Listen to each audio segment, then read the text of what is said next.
il est retrouvé et assassiné dans le maquis par l'armée française. Ça, c'est Rouben Oumniobé. On a un mythe de la France, pays des droits de l'homme, soutien à l'apartheid, soutien à un régime génocidaire, qui va l'empoisonner pendant le repas au resto. Et la France continue à livrer des armes, et des voix qui s'élèvent contre ça sont placardisées, y compris dans des officiers français. Nous, on est pour rayonner à l'international sur les valeurs françaises, mais pas les méchants intérêts capitalistes. En fait, ça va ensemble. Tout ça, c'est le colonialisme. On ne peut pas séparer les deux.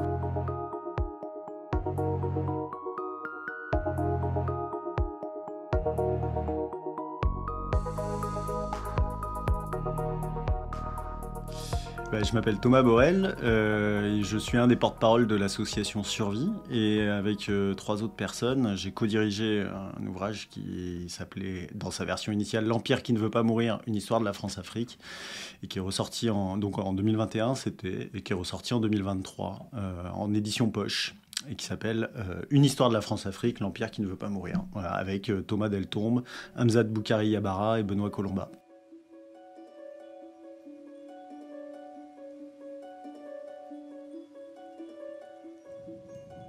Oui, on a des éliminations physiques commandées en haut lieu et mises en œuvre par les DGSE, donc les services secrets français, même si à l'époque ils ne s'appelaient pas comme ça, ça a changé de nom, mais ça a changé de nom au tournant des années 80, mais qui ils sont assez évidents. Et il y a un cas assez emblématique, c'est celui d'un résistant camerounais, Félix Moumié. En fait, il y a une guerre d'indépendance au Cameroun. Le leader de cette guerre d'indépendance, en fait, était un leader politique qui a été poussé vers la clandestinité par la répression coloniale, qui s'appelait Oumniobé, Rouben Oumniobé, et qui prend le maquis, en fait, avec les armes, mais il n'a pas le choix. Son parti est interdit, ils sont menacés d'être arrêtés, et en fait, ils comprennent qu'ils ne vont pas, par la voie légale, obtenir l'indépendance, donc ils sont poussés à la lutte armée. Et il y a une répression féroce qui s'abat, et en septembre 1958, il est retrouvé et assassiné dans le maquis par l'armée française. Ça, c'est Rouben Oumniobé.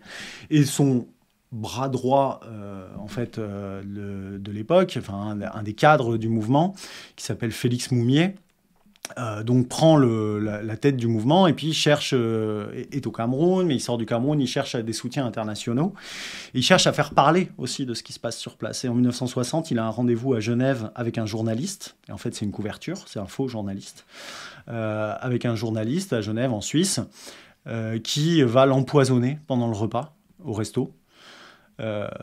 Qui l'empoisonne donc en versant discrètement du poison dans son verre. Et en fait, on le sait d'autant plus que normalement il utilise un poison à action assez lente. C'est savamment mis en œuvre, le truc. Félix Moumié doit reprendre l'avion, rentrer au Cameroun et mourir quelques jours plus tard, loin de tout. Sauf que il parle tellement qu'il boit pas son verre, et l'autre gars en face panique, il a peur de louper, donc il double la dose.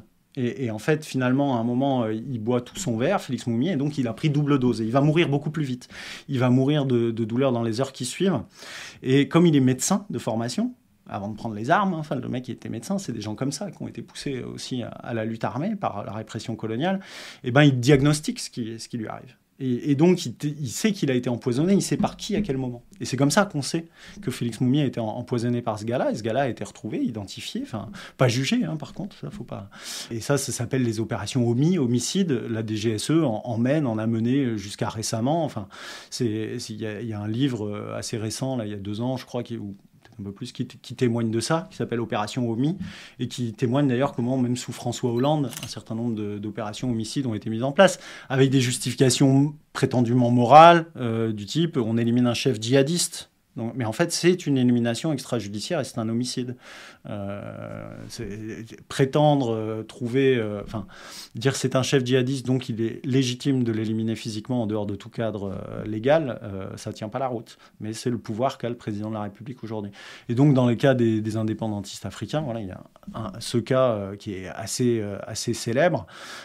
Tout le monde n'a pas la réputation de Félix Moumié, mais il y a ce type de manœuvre à l'œuvre.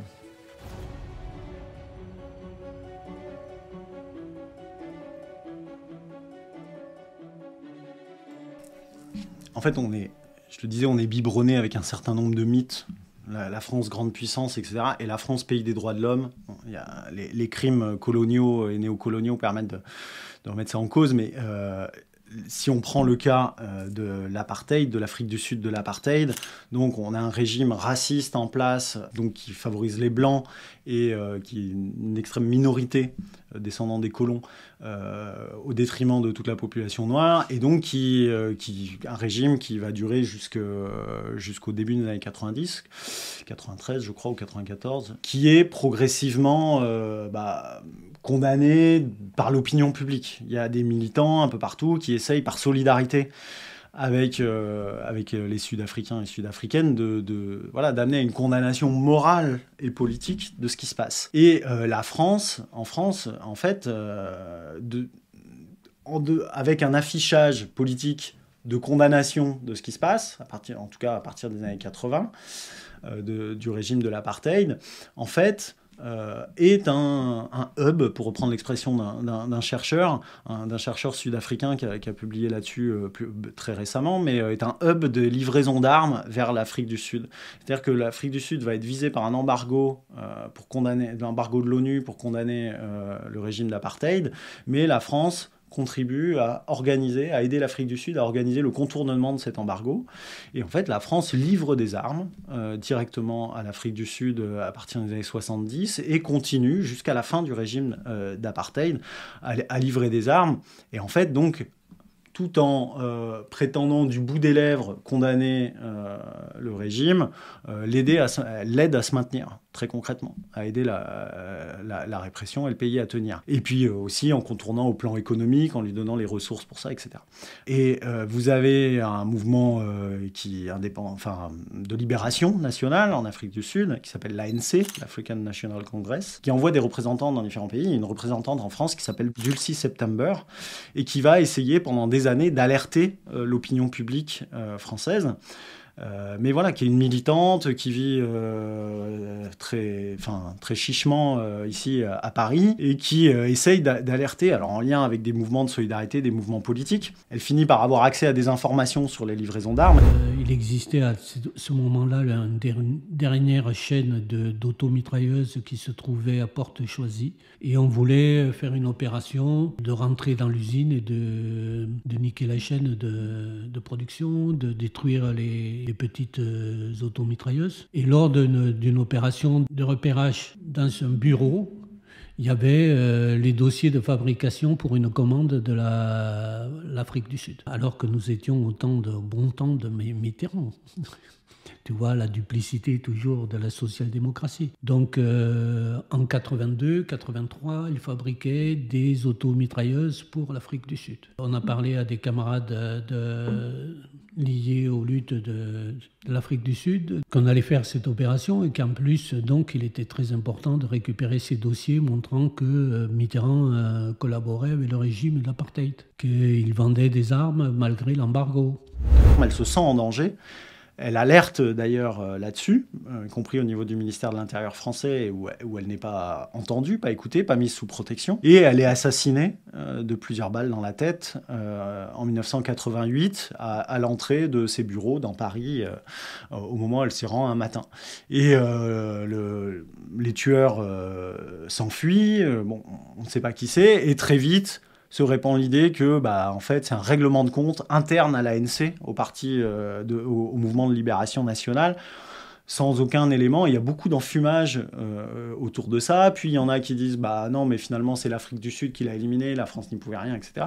Et en fait, il y a beaucoup de zones d'ombre là-dessus. Et moi, aujourd'hui, on ne sait toujours pas qui a tué Dulcie September. Par contre, on sait que l'enquête policière n'a pas fait ce qui était nécessaire pour démasquer les assassins. Et en gros, parmi les pistes extrêmement crédibles et sérieuses, il y a le régime d'apartheid qui l'élimine, mais pour mener une opération comme ça, c'est en complicité avec les services secrets français, qui au minimum les laissent filer, voire une des pistes, c'est des intérêts français, des mercenaires, en ayant recours à des mercenaires, en tout cas à des pros, ou carrément la DGSE, mais qui intervient et l'élimine parce qu'en fait, elle risque de dévoiler des livraisons d'armes en contournement d'un embargo, donc une politique étatique qui viole les engagements internationaux de la France. Et donc, jusqu'à aujourd'hui, on ne sait pas qui a tué Dulcie September. Et il y a une BD récente qui est sortie à ce sujet, là, co-signée par le journaliste Benoît Colomba, qui est un des co-directeurs du bouquin, qui a ensuite continué son enquête sur Dulcie September, dans lequel on peut faire un peu le point là-dessus. Ça, c'est un des cas assez flagrant avec le soutien à un régime raciste. Un autre régime raciste que la France a largement soutenu, enfin en tout cas un pouvoir raciste qui est devenu, c'est au Rwanda, où en fait à partir de la fin des années 80, au tournant des années 80-90, se met très nettement en place une logique génocidaire. On a des signaux à partir de 1988-89 de branches extrémistes qui veulent éliminer l'ensemble des Tutsis du pays. Des alertes officielles qui remontent à Paris par des télégrammes diplomatiques, des choses comme ça. À partir des années 90, à partir de 1990, il y a une rébellion armée qui sont en fait des descendants notamment de Tutsis qui ont fui des pogroms dans les années 60, puisqu'en fait, il y a une longue tradition de persécution depuis l'indépendance dans ce pays-là, et qui essaient de rentrer au pays par les armes, puisque finalement, on leur refuse, le régime en place ne permet pas ça. Et la France va intervenir militairement au Rwanda dès 1990 en soutien au régime en place pour contrer cette rébellion qui est perçue comme au service d'intérêts anglo-saxons. Il y a cette idée que c'est les États-Unis derrière qui veulent prendre notre place. Ça, c'est un leitmotiv de la politique coloniale française, c'est que c'est toujours notre place. À un moment, c'est les communistes, à un moment, c'est les États-Unis, à un moment, c'est les Chinois, les Russes qui veulent prendre notre place. Il y a toujours un peu ce truc, mais ça serait notre place. Voilà. Et donc, qui soutient le régime en place. Je passe assez rapidement, mais on mène à des négociations, à des accords de paix pour mettre fin à cette guerre civile, mais qui sont un peu du flanc, finalement, avec un régime de cohabitation qui se met en place, mais où la logique génocidaire continue. Et c'est-à-dire que l'aile la plus dure des gens qui sont au pouvoir continue de préparer le génocide. Et ils ne s'en cachent pas, et la France continue à livrer des armes, et des voix qui s'élèvent contre ça, sont placardisés, y compris dans des officiers français. Il y a un officier français, le général Varret, qui dénonce ça, parce qu'il fait un rapport à Paris, il dit « on m'a demandé des armes ». Et quand j'ai demandé pourquoi vous avez besoin de telles armes, c'est pas du matériel de maintien de l'ordre, parce qu'à ce moment-là, il y a les accords de paix et que logiquement, il n'y a plus que des choses de maintien de l'ordre. On lui dit c'est pour éliminer les Tutsis, ils ne sont pas nombreux, ce sera facile. Moi, je veux bien vous équiper en grenades lacrymogènes, etc., mais pas en mitrailleuses, etc. Bon. Et puis, donc, je refuse. Il me dit, maintenant, on est entre militaires, je suis colonel, vous êtes général, on va dire les choses au premier degré. Oui, très bien.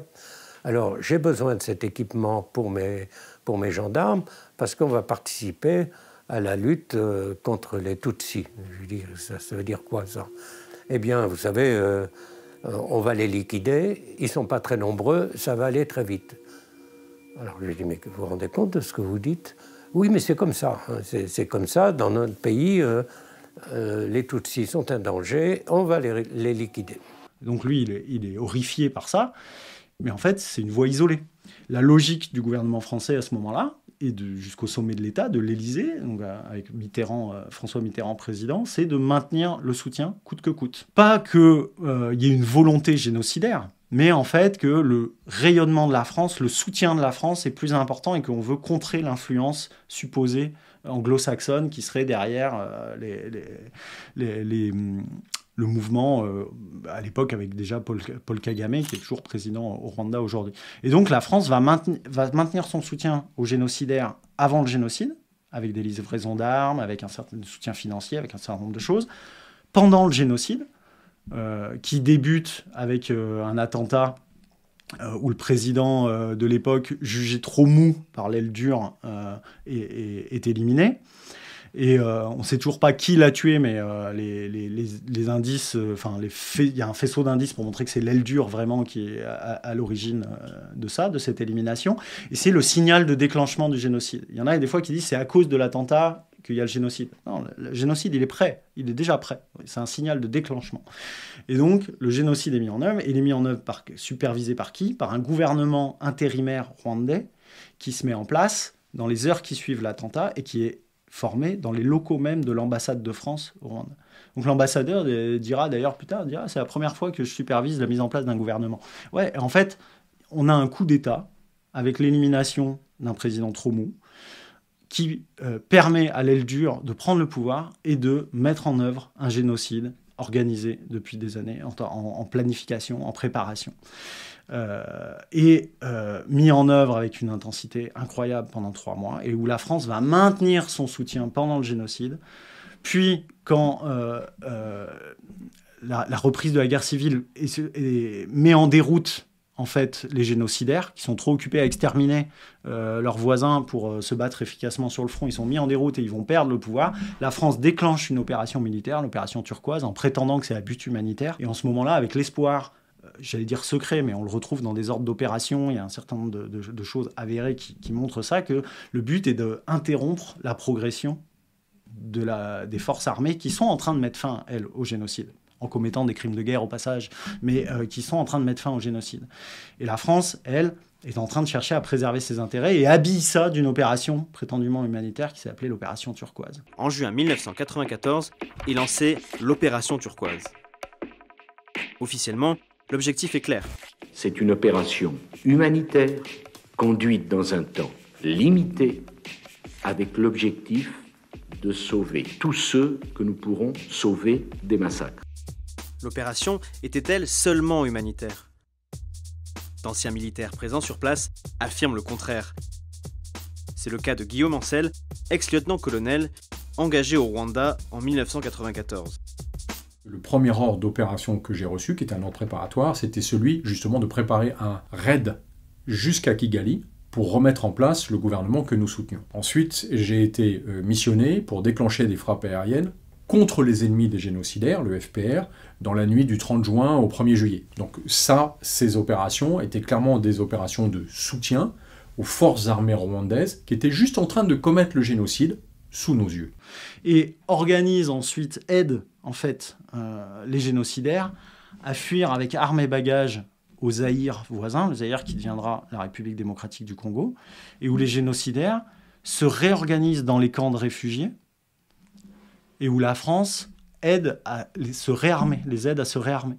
Laisse passer des armes, il y a des circuits de livraison d'armes, etc., où la France laisse faire, voire favorise ça, aide à ça. Et donc la France a soutenu les génocidaires avant, pendant, après le génocide, donc est complice de génocide au Rwanda, et a une part de responsabilité immense dans ce qui se passe à l'est de la RDC depuis 28 ans, puisque en fait, 2 ans après le génocide, comme les génocidaires se réarmaient aux frontières du Rwanda et menaient des incursions, ils espéraient reprendre le pouvoir.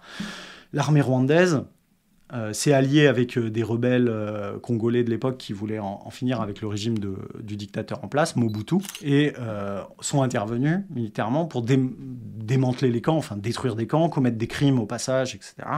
Et en fait, on a eu une dispersion de ces groupes qui sont devenus les groupes armés et qu'on a depuis 28 ans, depuis 1996, des groupes armés qui mettent à feu et à sang l'est de la RDC, avec d'un côté les anciennes forces de libération du Rwanda, qui sont en fait les FDLR, qui sont les génocidaires qui ont fui avec armes et bagages grâce à la France, et d'un autre côté, d'autres groupes armés d'autodéfense qui mènent à leur tour des crimes, ensuite qui sont soutenus par le Rwanda voisin, comme c'est le cas actuellement avec le mouvement dit du M23, et où finalement on a un truc sans fin qui s'est mis en place parce que la France, entre autres parce que la France a laissé les génocidaires fuir avec armes et bagages de ce côté-là, quoi.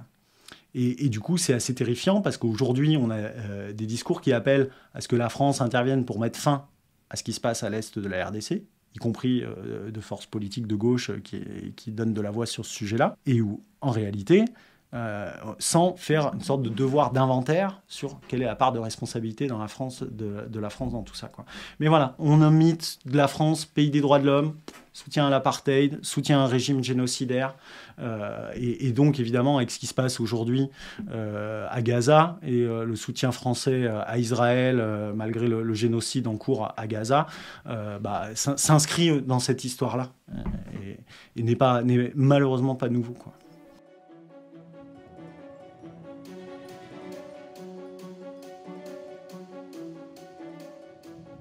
Après, la question, c'est nous, qu'est-ce qui se passe en France sur tout ça? On a un discours de réforme, de fin, que le recul des intérêts économiques français signifierait la fin de la France-Afrique, ou que des poussées de concurrence impérialiste comme la Chine au plan économique ou la Russie au plan militaire signeraient notre recul.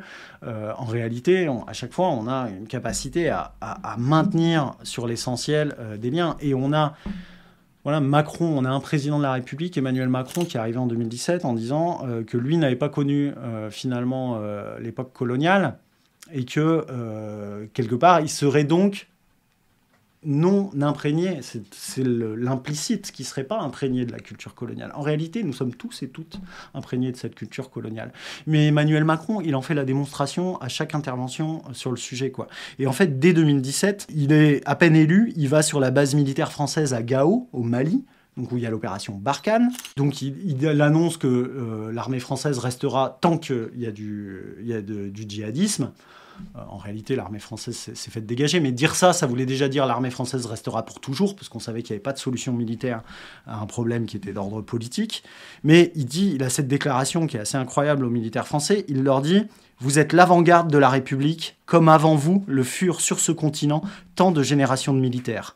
Vous êtes les héritiers de cette longue lignée de soldats venus servir sur ce continent, dans les airs, sur mer, sur terre, et vous faites honneur à cette lignée. » Et en fait, ça veut dire qu'il reprend, il inscrit de lui-même, et pour le coup, à part sur la question de l'honneur, je suis d'accord avec ce qu'il a dit, c'est qu'il dit aux militaires français, vous êtes les héritiers de la présence militaire coloniale.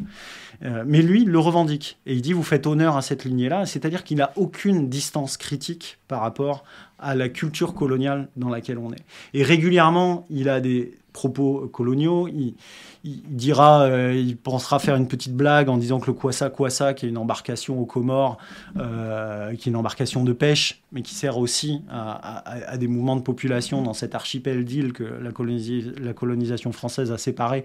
Il fera sa petite blague, le Kwassa amène du comorien, donc avec une terminologie extrêmement paternaliste, extrêmement coloniale. Donc vous êtes un connaisseur. Mais le Kwassa pêche peu. Il amène du comorien. Il a ses saillies sur une obsession de la démographie avec le ventre des femmes, qui serait évidemment le problème, qui serait un des grands maux de l'Afrique. Là, il s'inscrit vraiment dans la lignée d'un certain nombre de penseurs racistes, sans vraiment se rendre compte, en fait. Il est imprégné de ça. Il a régulièrement ce type de posture. Il a une posture vis-à-vis des présidents africains qui a extrêmement choqué. Je pense à son discours inaugural de politique africaine en 2017, où il est au Burkina Faso avec le président du Burkinabé, il se permet de faire une blague, il l'humilie en public, et le président sort, et il continue, il fait une blague, il est tout fier de sa blague, il dit qu'il est allé réparer la climatisation dans un amphithéâtre qui est bondé. Du coup, il s'en va, reste là.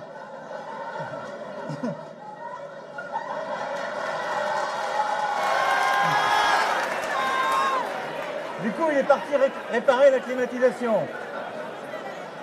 Il se permet des choses qui se permettraient évidemment pas avec des présidents d'autres pays, mais donc tout ça pour dire qu'on a des élites politiques qui sont encore imprégnées de cette culture coloniale, et nous-mêmes, nous sommes toujours imprégnés de cette culture coloniale à notre corps défendant. Et donc si on mène pas un travail exigeant de déconstruction de cet imaginaire colonial, en fait, ça va perdurer. Il y aura toujours des petites réformettes qui vont permettre de conserver l'essentiel. Et si on mise sur cette érosion extrêmement lente de la politique impérialiste française, elle risque de perdurer. Et on le voit aujourd'hui avec ce qui se passe en Nouvelle-Calédonie, en Kanaki, où on a des réflexes coloniaux incroyable. Enfin, l'état d'urgence, le fait de déployer l'armée, mais tout un discours qui, au niveau des élites politiques et qu'on retrouve dans les médias de masse, qui est à mettre en parallèle avec ce qu'on pouvait entendre ou ce qu'on retrouve dans les archives, parce qu'évidemment, j'étais pas là, dans les années 50, face à la poussée indépendantiste dans un certain nombre de pays africains. Donc, on a ce parallèle-là qui montre aujourd'hui, on a un territoire à décoloniser. Enfin, la Nouvelle-Calédonie est inscrite sur les territoires à décoloniser de l'ONU, et la France s'accroche à ça, mais en vertu d'intérêts économiques, mais aussi en vertu de cette idéologie coloniale que la France, c'est la grande puissance, elle doit être partout, elle doit régner. Donc on a ce travail de déconstruction à faire.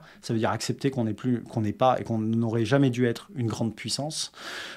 Ça veut dire accepter de recentrer notre politique, de sortir un peu de la novlangue. On parle de rayonnement français. C'est arrêter de croire, par exemple, que la France, qu'il y aurait un rayonnement des valeurs françaises. En gros, quelque part, des fois, dans les forces de gauche, on voit ça. Nous, on est pour rayonner à l'international sur les valeurs françaises, mais pas les méchants intérêts capitalistes. En fait, ça va ensemble. Tout ça, c'est le colonialisme. On ne peut pas séparer les deux.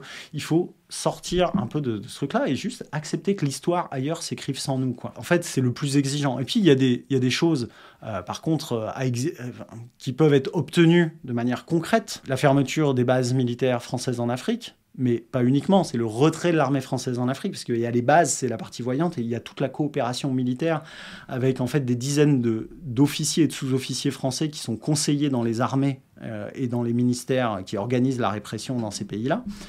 Donc retrait des coopérants militaires, et puis oui, la fin du franc CFA, ou en tout cas la sortie de la France du franc CFA. Puisque là, à chaque fois que le sujet arrive, vous avez des élites françaises qui disent « les pays africains sont libres de sortir du franc CFA ». Et on a des camarades africains qui disent « c'est à la France de sortir ». Et après, nous, on discutera entre nous de ce qu'on veut en faire.